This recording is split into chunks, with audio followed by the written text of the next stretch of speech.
Hello, എല്ലായിടത്തും ഇപ്പോൾ കുറേ ദിവസമായിട്ട് നിർത്താതെ മഴ പെയ്തുകൊണ്ടിരിക്കുകയാണല്ലേ.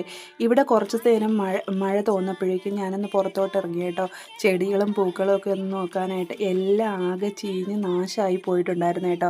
പിന്നെ കുറച്ച് നേരം അവിടെ നിന്നപ്പോഴത്തേക്ക് ഞങ്ങൾ പുതിയൊരു ഐഡിയ ഇട്ടു കേട്ടോ. കുറച്ച് ചീനി വാങ്ങി പുഴുങ്ങി കഴിച്ചാലോ, മഴയൊക്കെ അല്ലേ. ഇവിടെ പിന്നെ പറയേണ്ട താമസം കേട്ടോ. ജയനിന്ന് വീട്ടിലുണ്ടായിരുന്നു.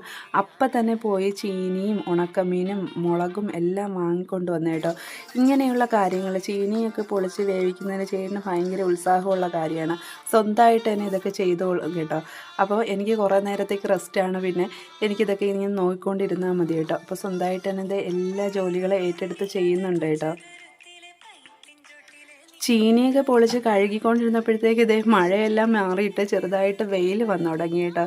അപ്പോൾ എനിക്കൊരു വിഷമമായിരുന്നു, ഇനിയിപ്പോൾ മഴയത്ത് കഴിക്കാൻ പറ്റില്ലല്ലോ എന്നുള്ളത്. അപ്പോൾ എന്തായാലും വേണ്ടിയില്ല, നമുക്ക് ചീനി പുഴുങ്ങാമെന്ന് വിചാരിച്ചു. അപ്പോൾ കൊണ്ടുവന്ന മുളക് പോരാഞ്ഞിട്ട് ഞാൻ ദേ പോയി കുറച്ച് കാന്താരി മുളക് കൂടെ പറിച്ചുകൊണ്ട് വരാമെന്ന് വിചാരിച്ചു. കൂടുതലൊന്നുമില്ല കേട്ടോ, വളരെ കുറച്ച് മാത്രമേ ഉണ്ടായിരുന്നുള്ളൂ. അപ്പോഴേക്കും ദേ ചീനി അടുപ്പത്ത് വെച്ച് തിളച്ച് കഴിഞ്ഞിട്ടുണ്ടായിരുന്നു. ആ സമയത്ത് ചെയ്യുന്നത് ചമ്മന്തി ഉണ്ടാക്കിയിട്ടുണ്ട്. ചമ്മന്തിയല്ല കേട്ടോ, മുളക് ഉടച്ചത് ഉണ്ടാക്കിയിട്ടുണ്ട്. പിന്നെ നമ്മുടെ ഉണക്കമീൻ വറുക്കാനായിട്ട് അടുപ്പിലോട്ട് വെച്ചിട്ടുണ്ട് കേട്ടോ. അപ്പോഴേക്കും ചീനിയും വെന്ത് വന്നിട്ടുണ്ട്. പെട്ടെന്ന് വേഗം ചീനിയായിരുന്നു. ഇപ്പം പിന്നെ എന്താ, ഉണക്കമീനും ചമ്മന്തിയും മുളകും എല്ലാം റെഡി ആയിട്ടുണ്ട്. ഇനി നമുക്ക് കഴിച്ചാൽ മതിയല്ലോ. അപ്പോൾ ഇന്നത്തെ വീഡിയോ ഇത്രയേ ഉള്ളൂ. വീഡിയോ എല്ലാവരും കാണണം, ലൈക്ക് ചെയ്യണം, ഷെയർ ചെയ്യണം, കമൻറ്റ് ചെയ്യണം.